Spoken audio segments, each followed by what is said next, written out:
I tried to breathe deeply, in and out, in and out. People say that helps you calm your nerves, but it really wasn't working for me. My husband, Sean, looked down at me from the edge of the hospital bed. He smiled. "It's okay," he said. "It's an outpatient procedure. People do it all the time." "Yeah," I muttered. People, but not me. I'd never even considered getting a facelift until Sean brought it up. He had been so insistent. He even offered to pick the clinic and pay for everything himself. I always thought I looked good for my age, forehead creases and all, but it meant so much to Sean, and since he kept asking and asking, I just couldn't say no. That morning, I woke up nervous, but my feelings got even worse once I saw the place. Hospitals shouldn't be in warehouses like this. They shouldn't be on this side of town. Most of all, they should look cleaner than this place did, with its grimy brick walls and inescapable mildew scent. Something was very wrong here. Even the sheets themselves felt scratchy and in need of wash. "Dr. Mixon comes highly recommended," Sean said. "I told you that Sarah had some injections here, and she came back very satisfied." I flinched. I hated when my husband brought up my sister. He knew that we didn't get along. He knew that I hated how he stayed in contact with my jealous twin. She was his ex, while I completely cut ties. But I guess his words helped. After all, if Dr. Mixon satisfied my sister's insistent vanity, then he had to be good, right? That was when the doctor walked in. The lower half of his face was covered by a surgical mask. All I could see of him were brushy eyebrows and dark eyes. His eyes locked onto me, unblinking and almost crazed. He didn't have the eyes of a surgeon. Then again, I was probably just letting my emotions get the best of me. He introduced himself and shook my hand. I didn't think doctors were supposed to do that right before surgery. Wasn't there some kind of sterilization protocol he had to follow? I tried to ask him about the procedure, but he ignored my questions and silently grabbed the plastic mask on the side of the bed. He placed it over my nose and mouth, and I started to breathe in the knockout gas. The last thought I had in my mind before it faded away was that the gas smelled wrong. After who knows how long, I came to. My eyes fluttered open, and the first thing I saw was Sean's smiling face. "Honey," he said, "the surgery was a complete success." I looked around, but the doctor wasn't in the room. I raised one shaky hand and touched my face, feeling a thick bandage around my cheeks. I was too woozy to say anything. Sean, still smiling, pulled me to my feet and led me out of the room. I wanted to argue with him.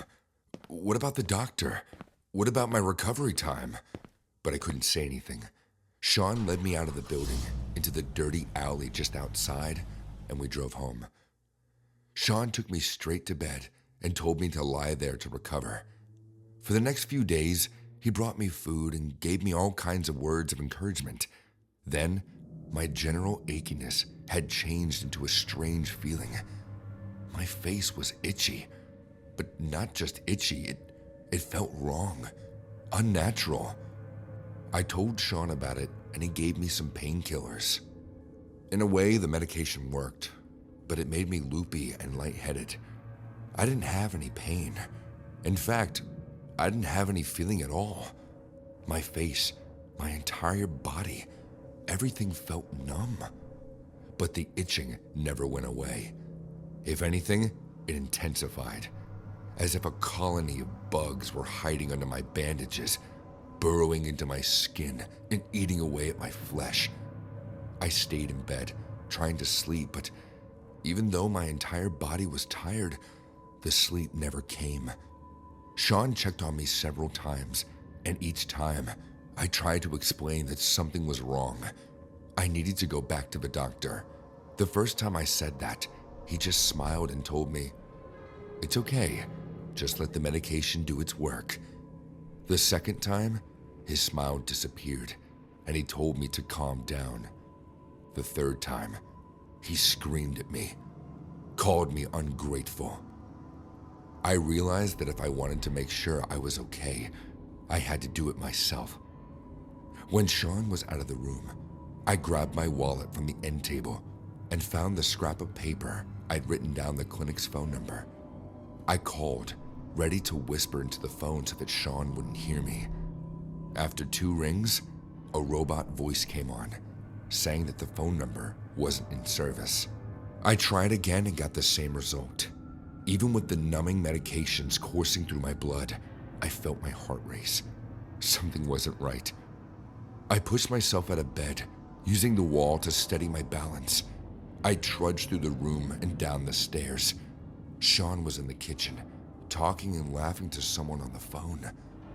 He didn't hear me as I crossed through the living room and out the front door. I didn't even bother putting on shoes. For some reason, they weren't where I left them. My coat wasn't there either. I grabbed my car keys and hurried out.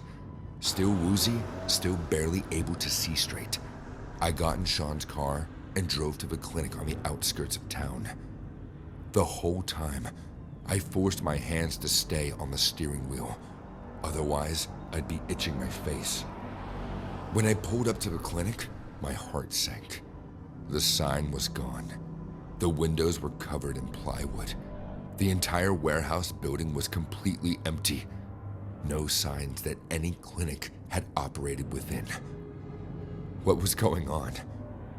I noticed a public restroom on the other side of the street. It looked filthy, but I didn't care. I got out of the car and ran inside. The place smelled like rot, and the mirrors were foggy and smudged. Standing in front of the clearest mirror they had, I peeled off my bandages and saw what was underneath. As soon as I did, I retched horribly to the stained sink. My face was horrific. It seemed like scars had purposely been carved into my cheeks, stitched together in a way that twisted my skin into irregular lumps. Dark bruises jutted out of my jawline. This wasn't a facelift in recovery. This was a purposeful mangling. I should have gone straight to the hospital, a real hospital, but instead, I got in my car and drove straight home. I needed answers. As soon as I pushed through the front door, I saw Sean wasn't alone. He was standing with Sarah, my sister, the woman who looked exactly like me, or who used to look exactly like me. They were holding each other. They both turned to look when I burst in. "Honey," Sean told Sarah, "it looks like we have a guest." "What did you do to me?" I screamed. Sean laughed, and Sarah, still looking at me. "You did a great job, honey," she said. "Now, I'll always be the pretty one."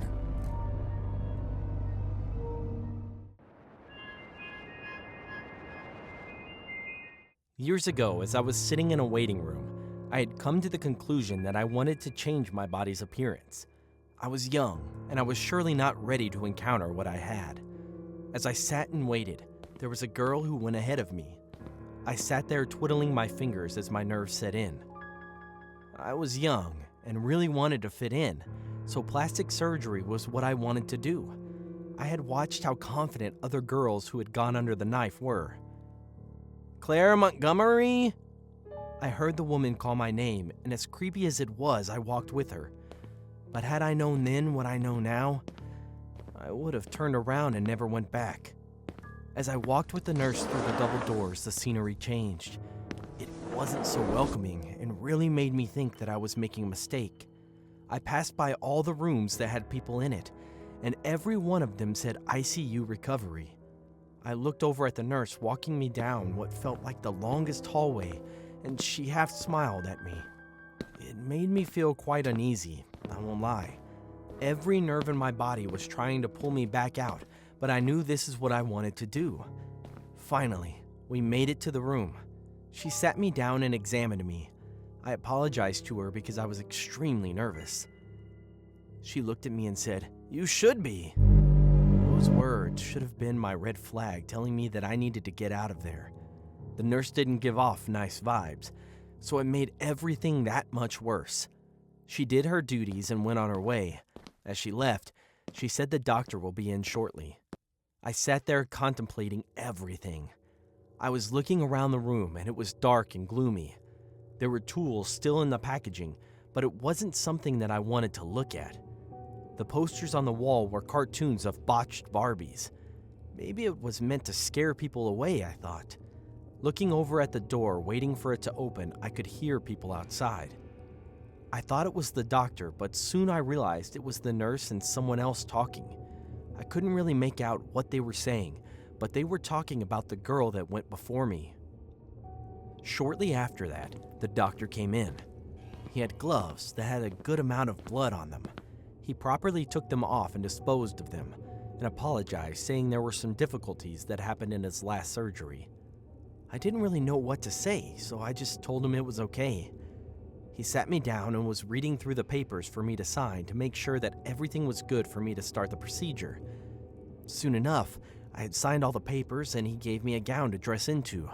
He explained how the whole thing was going to work and that the nurse was going to take me down to the surgery room. I got dressed into the stained gown and waited for the nurse. She came in with a cup of water and some medicine that she explained was for the surgery. I would have to wait 20 minutes before having the surgery to let the medicine kick in. She wheeled me down the hall in a chair and my vision started to get foggy. I wasn't sure if that was okay, so I asked her if it was. She looked at me and nodded her head. I felt like I was on a boat and the walls were moving like the waves in the ocean. We got onto the elevator and I remember looking up at the lights. Once it stopped, she wheeled me into a dingy room. There was a light in the corner and a bed in a sitting position. She wheeled me over there and helped me up to sit. I remember thinking that the whole setup looked like a scene straight from a horror movie. I was still feeling dizzy and nauseous. The nurse told me that she had to strap me into the bed so there wasn't a chance that I would fall out. I wasn't even in the right mind to ask her anything. I was just looking around trying to make out what was around me. There were other rooms, but the lights were off. I could hear moaning like someone was in pain, but I couldn't tell what it was. The nurse walked over and closed the pool shade to give me privacy. I thanked her as I asked what her name was, and she replied, "Rose. I'm Nurse Rose." I thanked her again, and the rest is a blur. I remember waking up to a scream and things being flipped over. There was someone saying, "Stay away from me." I was scared. It sounded like something terrible was happening. I tried to get up, but realized I was strapped into the bed. I looked over and noticed that I had an IV in my arm and was frightened because I knew I wasn't awake for that. I kept trying to remember if someone came in and put it in, but I just couldn't remember. I started to look around the room and saw a white board that had my name on it and the nurse Rose and Dr. Reed. I tried to say something, but nothing would come out. I could feel my lips really chapped, like they were sliced. I heard a big bang and the screaming stopped. I could hear the nurse and the doctor saying, "Lift her here, and we will strap her in." I was trying to understand what was going on. Maybe it was the medication that I was on making me hallucinate, or I was dreaming. I don't know, but it just didn't seem right. If I could, I would have left right then and there. I was laying there for a good moment and Nurse Rose came in. She said, "Oh, you're awake. I'll go get you some more medicine." Then she walked out and the doctor came in. He looked at me and smiled and asked if I was ready for my surgery. I thought to myself that all this for a nose job? That seemed a bit too much. But I wasn't a doctor and I really had no idea what was about to happen.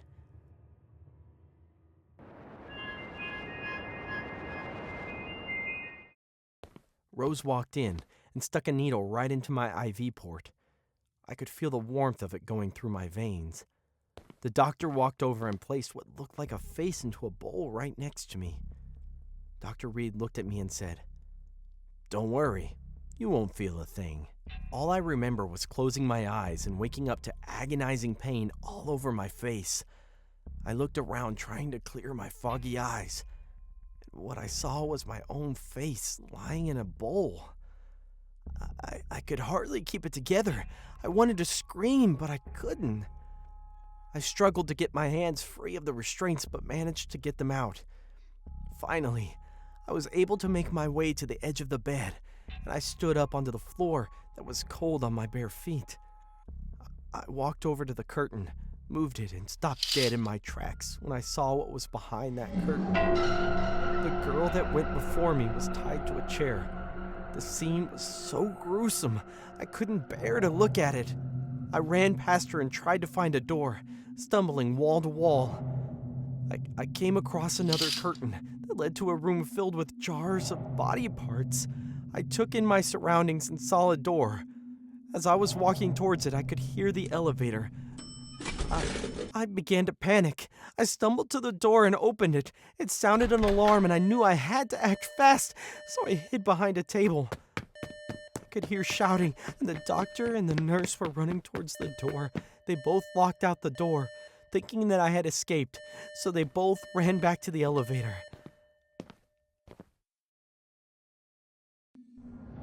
Then I escaped via the stairwell. The sun was bright, and it made it hard for me to see. I walked towards the parking lot, and a woman grabbed me. She was in pure shock. All I could say was, "Hospital." She walked me to her vehicle and sat me in the back. She drove me to the hospital. I began to cry because I caught a glimpse of what I looked like in the reflection of the window. It wasn't my face. I was so scared. Everyone turned and looked at me and immediately took me to the emergency room. I was still weak, but the adrenaline I had was the only thing that was helping me at this point. A nurse came in to ask what happened, and I told her the whole story. She was shocked and didn't know what to say. As I was getting treated for the bleeding on my face, a couple of officers walked in. There were a lot of people in the room, and I needed all of them to listen to me. I narrated the whole ordeal to them. Shortly after I had completed, I started to feel the pain all over my face, and I was really tired. A senior doctor came in and told me that they would need to keep me under watch for a few days and do some procedures which would stop the bleeding and minimize scarring. But the doctor warned me that the chances of my face being permanently scarred due to the botched up job was extremely high, and all they would try to do would be to minimize the damage. I was helpless at this point, but nodded in affirmation. The nurse gave me medicine and put something on my face that helped with the pain. Everything after that was a blur. I fell asleep and woke up from a nightmare. I was still in the hospital. I pressed the panic button on the remote, and the nurse came rushing in. The truth is, I was scared to be alone and wanted someone to be with me. One kind nurse agreed to sit and keep me company. I stayed there overnight and waited for the officers to come back. After a long morning of pain, the officers dropped in to tell me that they went to the address that I gave them but found nothing. They didn't find the jars of body parts or the girl in the chair that I claimed was almost dead. The building was empty except for some old furniture here and there. I was discharged a fortnight later. The bleeding was gone and the pain had subsided, but it's been a year since the incident, and the scars are still there. I consulted multiple reputable clinics in the state, but all of them quoted a sky-high price for the plastic surgery of my face. Now, I am left with the only option, to fly down to Turkey and undergo the procedure there. I have heard some positive reviews, but also a lot of horror stories from Turkey. My friend, please tell me, if you were in a situation like mine, what would you have done?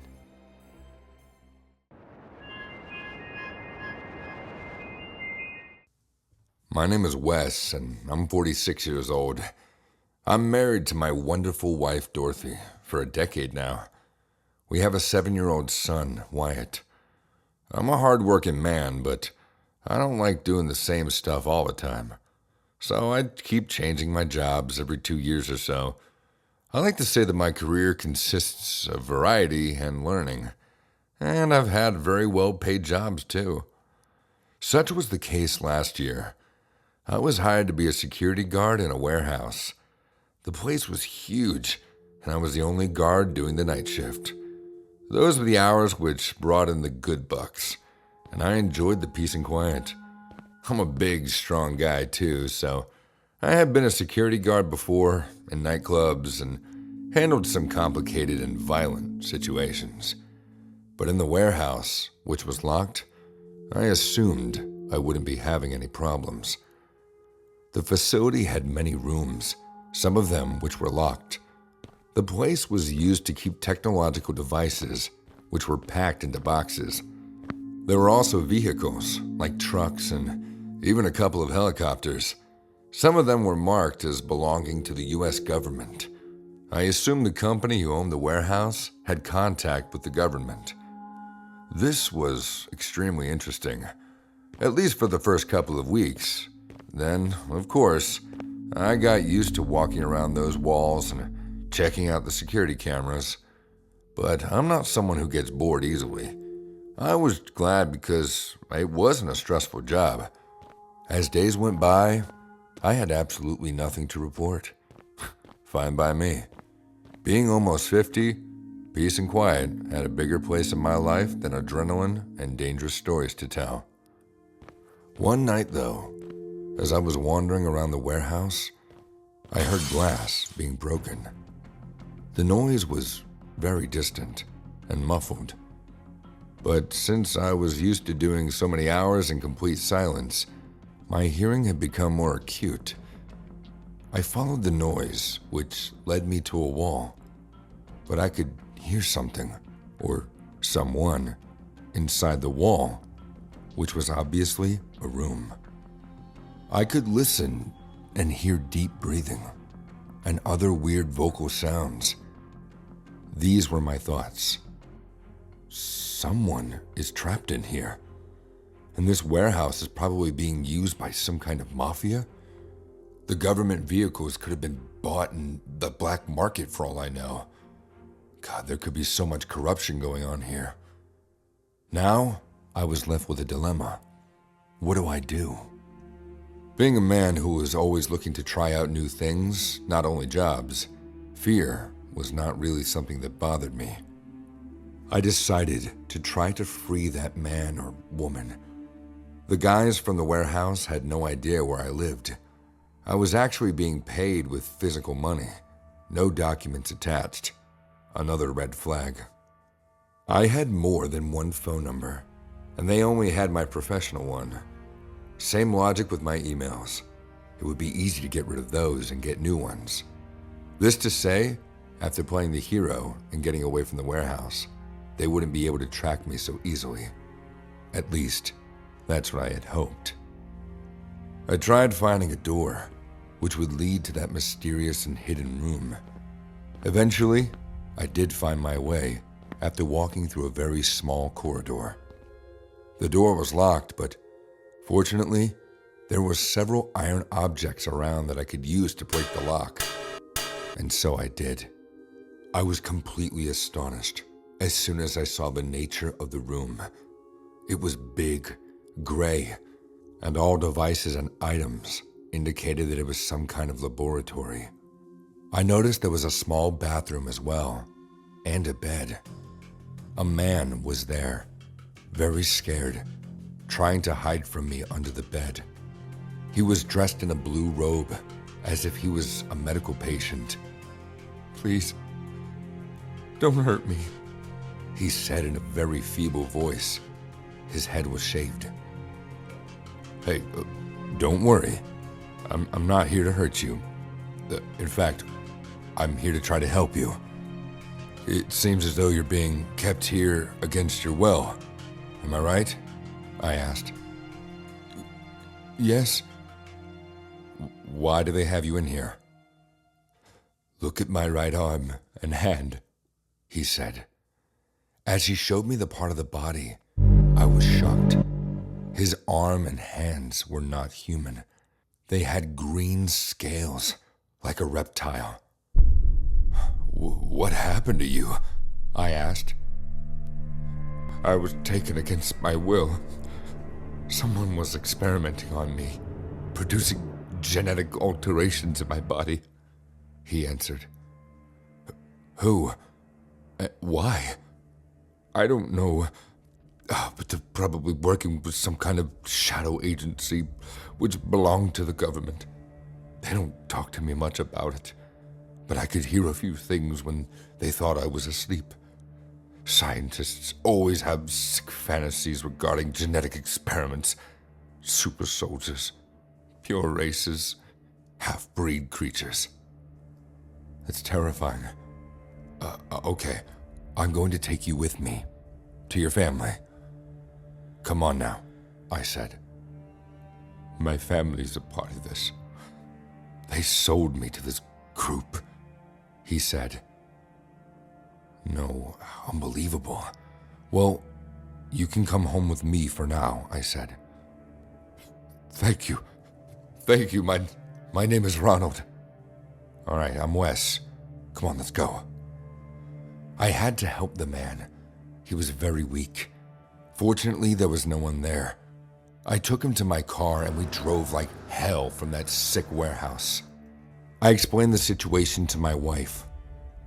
She was obviously horrified. Fortunately, it was easy to hide Ronald's deformed and reptilian arms and hands. So we just told our son that he was a friend who was visiting. I immediately destroyed my professional cell phone, along with its number, and deleted the email that the warehouse agency knew of. Do you want to go public and tell the press what happened to you? I asked Ronald. No, please, no. They will get me. Someone will. And I will never be left alone. A circus freak that everyone would fear or laugh at. Look at me. There's no turning back from this. I guess the arms could be removed, but I wouldn't trust anyone to put me to sleep in order to perform such a surgery, Ronald explained. I agreed. I now had to decide with my wife, and also with my bizarre guest, what should we do with him?